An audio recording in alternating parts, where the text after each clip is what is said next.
Ahí estamos con el diputado Nicolás del Caño. ¿Cómo le va, diputado? Carlos Méndez lo saluda, acá en DTV. ¿Qué dice? Buenos días. Nicolás, me parece que estás muteado, Nicolás. A ver, habrá que volver a las viejas prácticas. Sí, ahí está, ahí estamos. Ahí está. Nicolás, ¿qué tal, Carlos? ¿Qué tal? Bien. Una pregunta que seguro que no lo hemos hablado, por lo menos yo con Del Caño, que es una cuestión técnica, económica, política. Recién se iba a Cacase y hablábamos del tema del déficit, ¿no? Donde, bueno, un camino es hacer recortes, que no haya gasto en acción social o en educación, como te plantea La Libertad Avanza o Avanza Libertad. Y otra cosa es tener más ingresos que egresos y de esa manera eliminás el déficit. Pero digo, en materia económica, según el Frente de Izquierda, ¿qué supone que hay que hacer con el déficit? ¿No hay que evitarlo? ¿No es un tema importante? ¿Cómo se afronta la cuestión, Nicolás, ahí?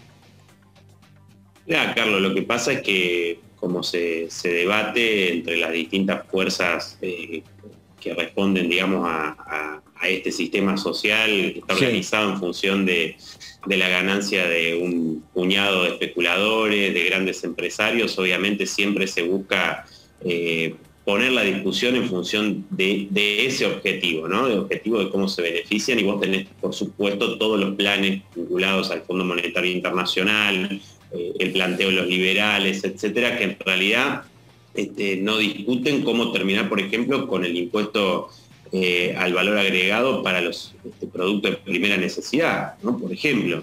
Es decir, ellos siempre hablan de impuestos para los grandes empresarios. Sí. Creo que inclusive lo dijo el diputado Laspina el otro día y le contestó mi compañera Miriam Bregman muy bien, que si fuera por él, los únicos a los que hay que cobrarle impuestos a los pobres, porque si no los ricos se enojan y se van a otros Punta del Este, ¿no? Sí. Me parece que, sí. Claro, me parece que entonces, digamos, de lo que se trata es de pensar cómo vos tenés un problema estructural en la Argentina en las últimas décadas, que no es que Argentina no tenga recursos o lo que se dice, bueno, la restricción externa, ¿no? Es decir, hay recursos que se generan, el problema es que se lo llevan en los pagos de la deuda, se lo llevan en la fuga de capitales, las remesas de utilidades al exterior de las empresas multinacionales, todo lo que tiene que ver con la energía, ¿no? Los servicios estratégicos, sectores estratégicos, me parece que ahí, y las maniobras de importadores y exportadores, que es prácticamente un monopolio privado del comercio exterior que tenemos en Argentina, donde hay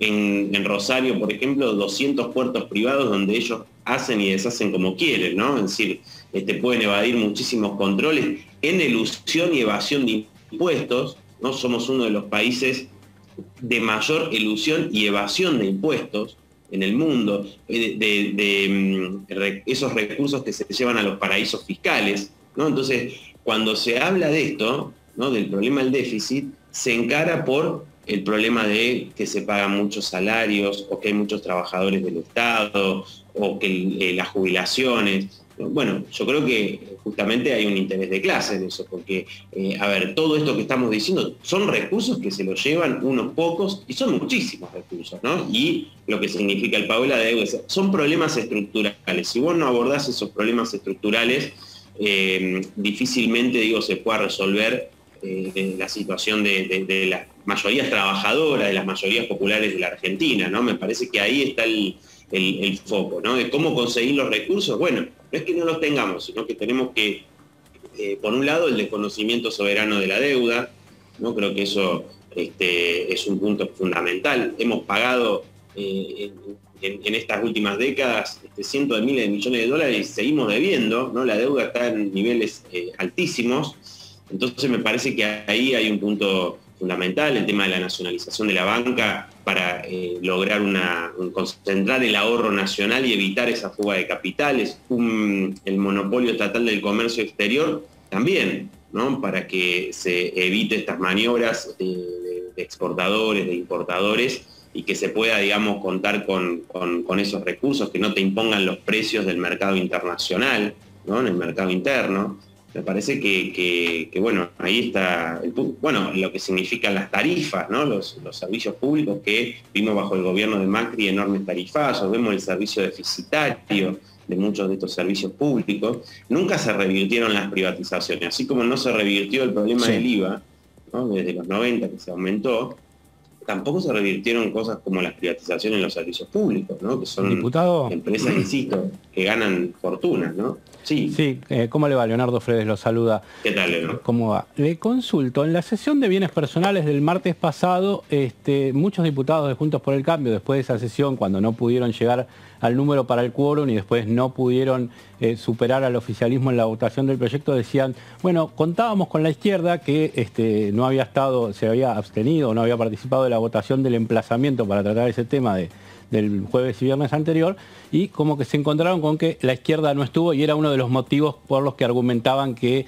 quizás la oposición no tuvo más fuerza. ¿Ustedes qué contestan a eso? Bueno, primero ellos tenían que resolver sus problemas que tenía una diputada en Disney, ¿no? Y otro viajando por Alemania, así que me parece que bastante vergonzoso y caradura que diriguen a la izquierda, algo que ellos convocaron y efectivamente nosotros nos abstuvimos en el tema de la comisión, no así con respecto al alivio, ¿no? Es decir, el alivio que se planteaba, ¿no? por la suba de 2 millones a 6 millones el mínimo no imponible de bienes personales. Obviamente nosotros estábamos a favor de ese alivio, porque si no significaba que empezaban a pagar muchos sectores de clase media, trabajadora, que tenés un auto, una moto y ya tenés que pagar bienes personales, ¿no? Me parece que eso obviamente nosotros estábamos completamente de acuerdo. Ahora, en el dictamen, al caerse, digamos, el presupuesto, en el dictamen que planteó Juntos por el Cambio, en los hechos se le bajaba impuestos a los ricos, ¿no? Y nosotros estamos completamente en desacuerdo con eso, ¿no? Entonces, así como cuestionamos la orientación del dictamen del oficialismo, y aunque lo apoyamos, también íbamos a criticar el otro dictamen, ¿no? Por estas cuestiones. Pero el punto central, creo que de la convocatoria, tenía que ver con el alivio que ya se había votado en el Senado. La diferencia que hay entre el del Senado y después con lo que se iba a discutir es que en el medio, al no estar el presupuesto, en los hechos, la defensa que hacía Juntos por el Cambio de ese proyecto tenía que ver también con quitarle impuestos a sectores de los más ricos, ¿no? Nicolás, ¿qué tal? Carolina Ramos te saluda. No sé si tuviste, ¿qué tal? No sé si tuviste oportunidad de ver o de leer algo sobre este informe de auditoría del FMI que se conoció anoche, ¿no? Donde, bueno, criticaron una serie de incumplimientos por parte del gobierno de Mauricio Macri. Bueno, quería saber si tenés alguna postura o opinión al respecto. Sí, no lo pude leer detalladamente, sí pude ver las informaciones. A ver, me parece que para tener en claro este reconocimiento que hace el Fondo Monetario Internacional, ¿no? Este incumplimiento y demás, los problemas en el crédito que le dio a Macri. ¿Qué consecuencias tiene, digo, después, concretamente, ¿no? Porque también el problema acá que tenemos es que estas declaraciones obviamente están en función de esta negociación que plantea el gobierno y que apoya Juntos por el Cambio para pagar la deuda y renegociar la deuda, cosa que, bueno, ahora les voy a comentar algo, traer algo que dijimos en la comisión cuando fue el ministro Guzmán, una pregunta que no nos contestó, pero me parece que está puesto en función de ese objetivo. Acá son declaraciones que me parece que no tienen una consecuencia concreta en decir, bueno, entonces esto significa que la Argentina este crédito fue en contra del propio estatuto del fondo, gran parte sirvió para la fuga de capitales. El Fondo Monetario permitió, cuando le dio aval al Banco Central para vender más dólares, ¿no? Más dólares a un precio muy, muy barato y que se pudiera fugar una gran parte, ¿no? Eso yo creo que también ahí hay una enorme responsabilidad, porque no solamente el fondo, sino también los acreedores privados, pero digo, ellos sabían que la Argentina no podía pagar esto, ¿no? Cuando el ministro Guzmán dijo, nos tocaría pagar de deuda 20.000 millones de dólares el próximo año. Es impagable, ¿no? Ahora, según la oficina de presupuesto del Congreso, si uno toma el año 2026, 2027, hasta el 2030 aproximadamente, si hubiese un acuerdo con el Fondo Monetario Internacional, ¿no? Que en esos años debería pagarse alrededor de 8.500 millones de dólares, si no me equivoco, al fondo, más 11.000 millones a los especuladores privados, según la renegociación que hizo Guzmán, te da cerca de 20.000 millones de dólares. Si es impagable en el 2022, ¿por qué no va a ser impagable en el 2025 o 2026? Es impagable realmente, ¿no? Las exportaciones de la Argentina dejaron 15.000 millones de dólares, récord, el cálculo que se hace para este año, que también le preguntamos, ¿qué pasó con esos 15.000 millones de dólares? Porque el gobierno dice, vamos a crecer y con eso vamos a pagar y no con el hambre del pueblo. Pero se dilapidaron esos 15.000 millones de dólares. ¿Dónde están? Entonces, digo, una parte fue a pago de deuda, ¿no? Y otra parte a fuga de capitales. Pero me refiero a que al ministro le gusta hablar de sustentabilidad, de sostenibilidad de la deuda. Bueno, me parece que ahí hay un problema, ¿no? Entonces, por eso la salida que nosotros planteamos, que no tiene nada que ver con el default de los capitalistas, a veces nos comparan, dicen, bueno, que ustedes, si lo que dicen desconocimiento, no pagar la deuda, lo que sucedió con Rodríguez Sá, no, nada que ver. Nosotros planteamos como una de las medidas de un plan integral que va en una orientación social totalmente distinta, y que obviamente generaría reacción del otro lado, ¿no? Es decir, no somos ingenuos y sabemos que del otro lado los sectores de poder, etcétera, van a reaccionar si hay un acto de soberanía de estas características, ¿no? Pero vemos que no hay otra alternativa, que se avanzaría en un sometimiento y en una dependencia aún mayor del país, ¿no? A los dictados del capital financiero internacional, con todos los condicionamientos. Porque, ¿qué significa esto que no se puede pagar en el 2026? Lo que ya vivimos, ahora se cumplieron 20 años del 19-20 de diciembre de 2001. Lo que vivimos en los 90, ¿no? Megacanje, blindaje, es decir, vos después tenés que renegociar permanentemente, viene hasta que después no te dan más plata, ¿no? Pero esas renegociaciones vienen con condicionamientos de reformas previsionales, laborales, sean por ley o sean a través de convenios, ¿no? El tema del déficit fiscal, son menos escuelas. Ayer se pagaron 1.900 millones de dólares. Compañeros de SUTEBA, de algunos SUTEBA, hacían el cálculo, son más de 1.000 escuelas que se te fueron en un día en un pago en el bono navideño del Fondo Monetario Internacional. Eso después tiene consecuencias, el deterioro de la educación pública. Y claro, son recursos que podrían estar ahí, para dar un ejemplo, ¿no? Diputado, después del escenario que planteábamos de bienes personales, donde la izquierda termina acompañando al oficialismo contra un núcleo de Juntos por el Cambio, los liberales y otros bloques, ¿se pueden llegar a dar más escenarios donde el oficialismo termine acordando con la izquierda para evitar, para contrapesar al otro sector? No, yo creo que esto fue una excepción, obviamente, ¿no? Insisto, tenía como un elemento fundamental para nosotros el alivio a todos los sectores trabajadores, clase media, que podían quedar en el impuesto a bienes personales tributando. Y bueno, después, frente a esa situación, obviamente que no estábamos de acuerdo que quedaran reduciéndose los impuestos a los ricos, ¿no? Por eso fue en esta ocasión. Creo que una excepción lo vimos con el presupuesto, ¿no? Claramente, del otro lado nos decían al revés, o sea, ahora nos atacan desde Juntos por el Cambio y cuando votamos en contra de un presupuesto de ajuste, etcétera, nos atacaban desde el oficialismo diciendo que la izquierda jugó para la derecha. Nosotros creo que somos una fuerza independiente y lo hemos demostrado, ¿no? Tenemos un norte muy claro, un objetivo muy claro, que es la defensa de los intereses de las trabajadoras, de los trabajadores, y en ese marco nuestra actuación parlamentaria, sea con respecto a dar quórum o no dar quórum, y cómo son nuestras votaciones, no están sujetas a este tipo de especulaciones, ¿no? No están sujetas a especulaciones de este tipo, sino que están puestas en función de esos intereses y esas convicciones, y me parece que, bueno, se dará la situación. Los motivos por los cuales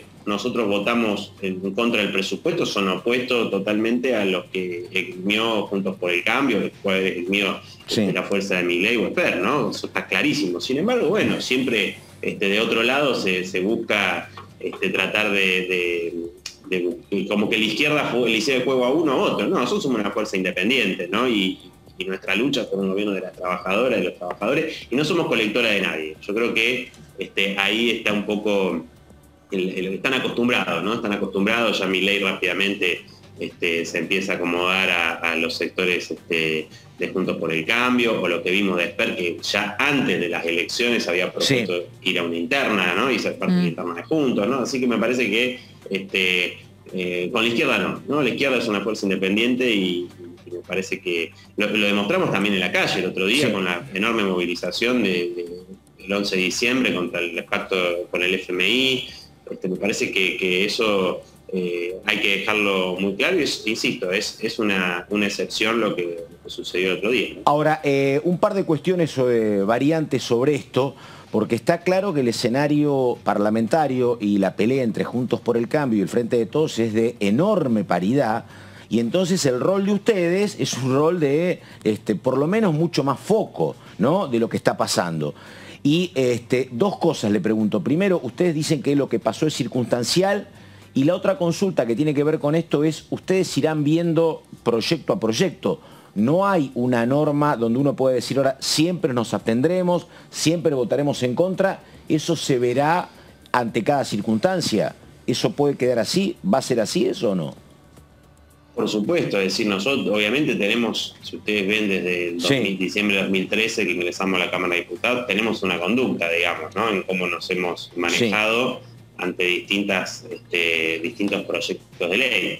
Siempre que viene una demanda que surge desde abajo de la movilización de los sectores populares, vas a encontrar apoyando a la izquierda, bueno, caso de derecho al aborto legal, por ejemplo, bueno, muchas otras banderas, que todo lo que tiene que ver con la defensa del medio ambiente, de los trabajadores, de las trabajadoras, digo, siempre vas a tener en la izquierda, en ese caso, un apoyo, ¿no? Todo lo que sea cómo se organiza el Estado de los capitalistas, obviamente nosotros no vamos a apoyar en ese sentido. Todo lo que sea un alivio, así como el de bienes personales o el caso de ganancia.